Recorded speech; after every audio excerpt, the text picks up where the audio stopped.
Hey, everybody. Welcome to this week's edition of Safe Defend Live. I'm Phil Nichols. I'm joined today by Dr. Greg Vecchi. Dr. Vecchi, how are you, brother? I'm doing fantastic. I really missed a couple weeks that I Yeah, wasn't able to yeah. make it. Well, Green and I, we muddled through. We muddled through for I a don't couple think so. weeks. So, Actually, it was really good. I watched them all, and yeah. it was great. I loved it. Well, you've been out doing a lot of training, out with Safe Defend clients, and out doing the things you do, and unfortunately, we find ourselves in a week where another very visible shooting. I had a gentleman tell me this week, Dr. Vecchi, you know what's sad? He goes, I used to hear about school shooting and everybody would stop. Now I hear about a school shooting and we don't stop and go, well, that's sad. And you go on to something else. Well, just to look at the news cycle, I mean, as soon as something important comes up in politics, like it has this week, right? You don't hear about it anymore. Don't hear about it. Yeah. Yeah. So I'm going to let you drive this vehicle, Dr. Vecchi. You tell me what's on your mind. Well, we've been really focusing a lot on the left of bank stuff because one of the things we're trying to do at Safe Defend is become fully rounded in that. We've always had our response piece in place as the best notification and response system out there, right? I mean, that's just a fact. Been focusing a lot, obviously, on if we can prevent it, but unfortunately, Right. we can't prevent all of these. And so I'd like to just kind of retrace back to the response stuff and talk about the most recent active killer event, which was the one that just happened in Nashville, where we had 6 people were killed, including 3 9-year-olds. And I kind of would like to go through the timeline because Yeah. the thing that's out there right now on this, besides people talking about the shooter and the background of the shooter and this manifesto and why she did it and all this other stuff, that has yet to be discussed and things like that. And certainly that'll be probably a point of interest for us to talk about in the future. But just as Right. far as the thing that's been out there is how well the police did in terms of their response. Okay. Yeah. Basically, from the time they actually went in the school, within 2 minutes, they had neutralized the shooter, right? They had unfortunately had to kill her, right? Yeah. Yeah. Of course, justified, right? Yeah. And that was fantastic, and that is heroic, and that is exactly what needs to be done, and that's the model, right?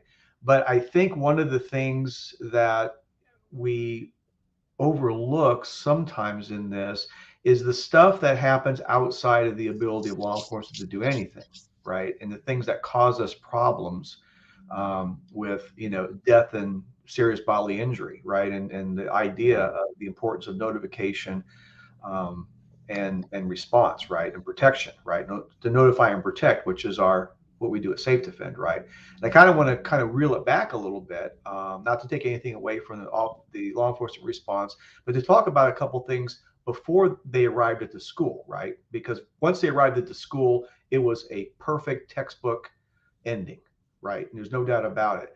But I want to talk a little bit about before they arrived at the school. So if you could put up that first slide, please. Yes, sir.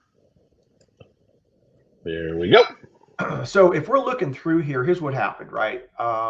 And this is only what I know as of this morning. I'm only focusing on stuff that's relevant to the topic of my conversation. Certainly not talking about motivation. We're not talking about, what they could have done to prevent it and all the other stuff. Bottom line is that at 9:54 in the morning on March 27th, the shooter arrives at the Covenant School in Nashville, right? And then 3 minutes later at 9:57, the shooter sends a message to a very close friend. And it's a suicidal message. We don't know what it says, but it's essentially something like, I'm going to die today. And Right. like a good friend, that friend tried to help. And so the friend first calls the crisis hotline because the friend is obviously concerned about the shooter, right? Right. Her friend. I don't know the gender. And then after the person or the friend calls a crisis hotline, then and only then does the friend call the police. So we have this bit of time, and I'm going to get into this in the next slide here, but just going down the timeline. So that happens even before the friend calls the police, the shooter's already entered. So the shooter enters on a side door. We've all seen the video. Shoots through the glass, right? No, and then gets into the school, and then the attack starts, right? So that's at 10:11 a.m., right? So 2 minutes after the shooter is already in the school, law enforcement is notified at 10:13. So we've already got 2 minutes in, right, at this point. At 10:24, law enforcement arrives at the school.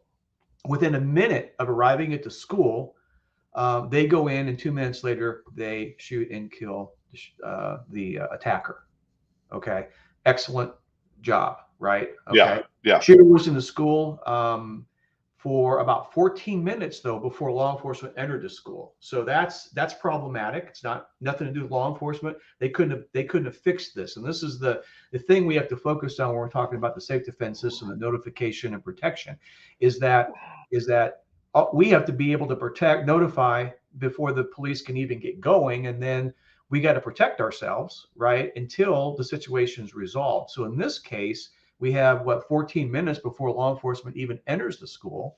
And so that's a problem, right? Because it's already over with, right? And then, if you look at the full time the shooter was at large in the school, from the time that the shooter enters to when the shooter was killed, it's about 16 minutes. Okay. So there's your timeline. Now, the way I like to look at this is look at it from the standpoint of, where are the problems, right? Let's go to the next slide, please. So the problems here in this actually go ahead. Yeah, I'm just trying to get hey, you're got the JV on technology today. So that's okay. That's why I have you do it. All right. So here's where the crux of what I want to just discuss a little bit here, and then we'll be done. So we go back to this critical time gap between notification and response, and the importance of being able to quickly notify, because that's a problem. And then while we're waiting for the police to handle the situation, what are the things we can do, right, to protect ourselves, right, protect the clients and things like this. So here's basically where the real problem is here. Okay, if you add up the minutes, and hopefully my math was correct, but if you add up the minutes, there were 16 minutes that elapsed between when the friend received the information from the shooter and the friend notifying law enforcement.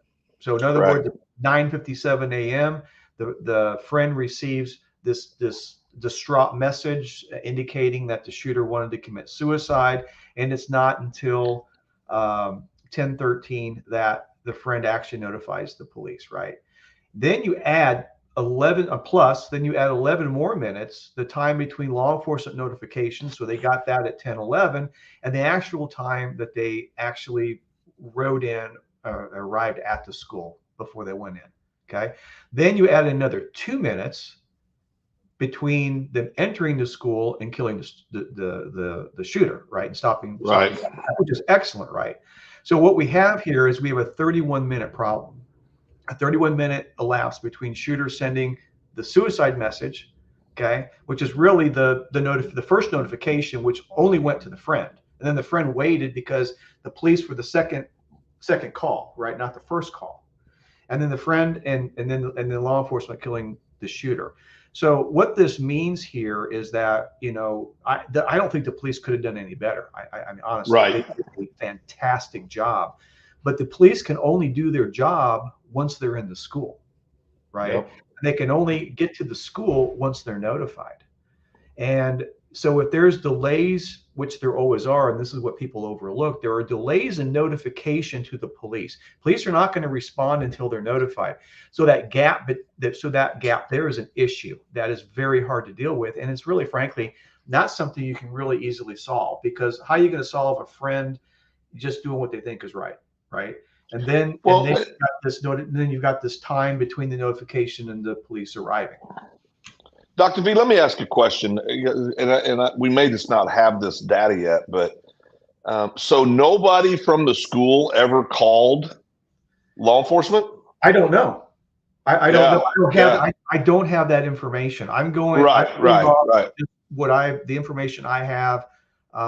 Just kind of looking through, there's a million different reports and things like this. This Right. this is what I have as of now, and what's been kind of put together as a timeline. As we get more information, maybe some of these Yeah. times. I think the most important takeaway, though, is not the the question is with 16 minutes or 5 minutes or 3 minutes. The fact is that there's always a delay between the actual finding out that there's a problem and then actually notifying the police. And then there's Yep. always a delay between the notification of the police to when they can arrive. And then there's another small delay, in this case, only a minute from the time they arrive to the time they get into the school. And once they get into the school, they still got to find the shooter and protect Yeah. themselves and clear. And while all this is going on, the death and mayhem's going on. So my point is that when we go back to the safe defense system. Okay, there's nothing perfect in here, but if you can increase the notification, you've got someone yelling in or whatever, but someone inside of the school notifying them through using the safe defense system, right? And then using the tools and barricading. Another interesting thing here that I did catch on this was that initially the shooter allegedly went in and shot into or at, I don't know, I can't determine based on the information, at a number of classrooms that had kids and teachers in them, and they were unharmed because they barricaded the door and they knew enough Right. to shelter the kids, which I thought was Yeah. excellent. Which is another Yeah. thing that we focus here on SafeDefend is how best to do that. Where's your safer corner? What's the difference between cover and concealment? Where's the best location? Are you gonna run hide or fight, and not necessarily in that order? So that's that's the other thing. So all that factors in this notification and protection until the all clear is given by the police. I just think that's something Well, that we need to focus on here. and I think that's obviously what you were just talking about. The threat assessments that our staff can do, that Safe Defense staff can go out and do for schools, are a great starting point. True. Yeah, absolutely. Yeah, yeah, yeah. So we got to get folks. I think, well, for many schools or businesses, the first steps to let's find out where you're at. We know that there's exposure in every school. I mean, there's exposure everywhere. Certainly. But let's take that first step. I was sharing with you that we had a podcast Wednesday night, and ended up spending a lot of time on this topic because this podcast discusses basically current events, what's going on in the world, and just a lot of back and forth. We get a lot of people live that'll submit questions and or make comments and things like that. And one of them was a sheriff in Oklahoma that knows about Left to Bang and knows about and has met you, knows you. He knows you. You meet a lot of people. I don't know that you necessarily know him, but he was echoing many of the things that Safe Defend talks about every day. He was talking about the fact that there's a mental illness epidemic in our country, and just all the different things that we've talked about on here, that we've talked about, you and I've talked about off the air. But to kind of put a bow on this today, I mean, what give people two or three things. We talked about the threat assessment, but give folks a couple things they can do right away to try to make their situation safer. Well, I mean, first off is your simple, risk and vulnerability assessment, on your Yeah. schools. I mean, like a glass door on the side that's locked. Yeah. That's not going to stop somebody from shooting through, as we just saw this. So there's a lot of physical security stuff that still is not being done. Just easy stuff like perimeter fencing and access control and things like this, right? And so a lot of schools just don't have that. But it's got to be done based on what the expectation is of the offender, right? So if someone has a locked glass door, they don't really understand the behavior of the offender and what the probability is that they're going to do in terms of getting in the school, because they are hell bent on causing death and serious bodily injury, right? So Yeah. I think that it's kind of a lack of understanding of the offender, and the expectation should go into the physical security. In this case, I don't think it was. Most people don't think about that. That's one thing at SafeDefend that we try to bring to the table is, if we're going to do a risk and vulnerability assessment on a building, it's not just about physical security. It's physical security that is informed by the knowledge of offender behavior and expectations and probabilities, right? Yeah. And so that's number one. And then number two, you got to have the fire alarm for the active killer, right? That's a SafeDefend system. That's your best bet for people who are inside of the building, to get that notification out within seconds to the police by just putting their finger out on the reader, and then knowing how to barricade, how to protect themselves, how to run, hide, fight, when to do that, when not to do that, and most importantly, use the tools that we provide them, right? Because in this situation, there's not a whole lot of prevention, because we had no baseline. That I understand, it wasn't a current student.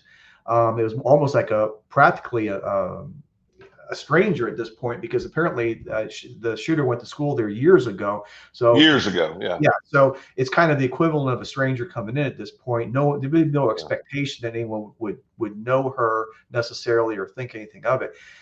So that threat assessment, piece of prevention in these cases is much harder. Well, and I think too, what was interesting is, and again, we're all speculating on many of these things right now because it's so recent, and a lot of the data and the information just hasn't been shared. But one of the first things I thought of was no school resource officer on site. Private school. Most people think private schools have all this money. Yeah. Some do. Most don't. Most do not have a huge budget. That's typically why they don't have a school resource officer program. Mm-hmm. And then the other thing is this was a fairly small school, so in a way, physically small. So in a way, we were very fortunate. Our officers, who did a fabulous job, once they got there, 2 minutes to eliminating the threat. But that was assisted by the fact it was a very small school also. Sure. And I think that of course, yeah. That helped a lot, obviously, and thank God it was, because they were able to eliminate the target so quickly. And man, again, just to say this, kudos to the officers once they just watching that tape. It was sad, but it made me proud. It made me proud of law enforcement, seeing those individuals and how professional they were, and how just dedicated to the mission at hand they truly were. Yeah, it was true textbook. I mean, it really was. This doesn't get any better. And man, as a nation, I think we needed that, because we needed some restoration of confidence. Unfortunately, after what we've seen at Uvalde before, and the disorganization. Not saying these aren't brave souls that wanted to do the best they could, but for whatever reason that broke down. And so it was good to see this. Well, Dr. V, I appreciate you. Is there anything else you want to share before we get off here? No, I was just glad to be back. It's always good chatting with you, and look forward to the next time. Yeah, I got to get you with your fan here. I've got his phone number and everything, so we'll get you two together. Maybe, maybe you two can do a podcast together. That'd be fun. Sounds good, because that didn't happen too often. All right. It was awesome. All right, Dr. V, we appreciate you as always. Join us again next week. Every Friday, we set it back an hour today. Dr. V was gracious. I had a commitment that came up I had to go take care of. Our normal time, 9:30 a.m. Central Time, every Friday right here, SafeDefend Live. Dr. V, thank you. Have a great weekend. You too. Thank you. Bye-bye.